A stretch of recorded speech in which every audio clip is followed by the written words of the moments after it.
c'est pas une quasi-gratuité, c'est une gratuité pour les résidents Saint-Andréens. C'était un engagement. Et donc aujourd'hui, ça devient une réalité puisque ça passe en conseil ce soir. Je dis gratuité et pas quasi, tout simplement parce qu'il y aura juste le coût de la carte qui est de 4 € pour l'année. Et donc pour les Saint-Andréens, par contre, pour les résidents hors Saint-André, il y aura une tarification. Donc il y aura ce bassin de baignade, mais on est en train de travailler là aussi sur l'attribution des locaux commerciaux pour la restauration de tout type.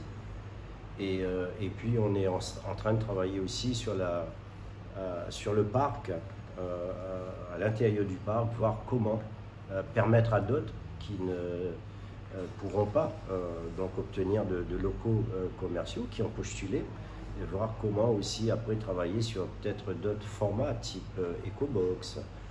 Mais en tous les cas, le parc est suffisamment grand demain pour qu'on puisse attribuer d'autres espaces pour d'autres possibilités de commerce. Est-ce que les gens ont découvert des activités nouvelles?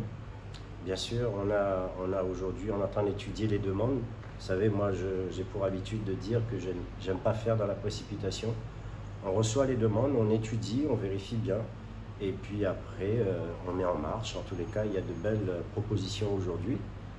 Je ne veux pas non plus, là, aujourd'hui, faire dans l'euphorie, mais c'est pour ça qu'il faut bien mesurer, il faut bien peser, et ensuite voir quelles sont les possibilités, toujours en termes d'espace disponible, de manière à ne pas non plus gâcher le parc. Ça a un coût, justement. D'où aussi cette justice rendue lorsqu'on rend gratuit le bassin de baignade, parce que le Saint-Andréen paye déjà. Mais c'est vrai que la gestion du parc aujourd'hui, elle est tenue par des employés communaux qu'on a mis là-bas, qui étaient volontaires, direction, sous-direction. On a embauché 3 maîtres nageurs sauveteurs, il y a du personnel de nettoyage, enfin bref, des techniciens, etc.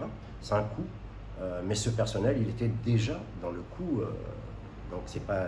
C'est un redéploiement. C'est un redéploiement, c'est pas un coût comme ça qui arrive subitement. Ça va se faire. On aura le temps pour analyser après, pour faire un bilan du parc au bout d'une année pleine d'activités hors crise sanitaire. Parce que là aussi, il faut bien faire attention.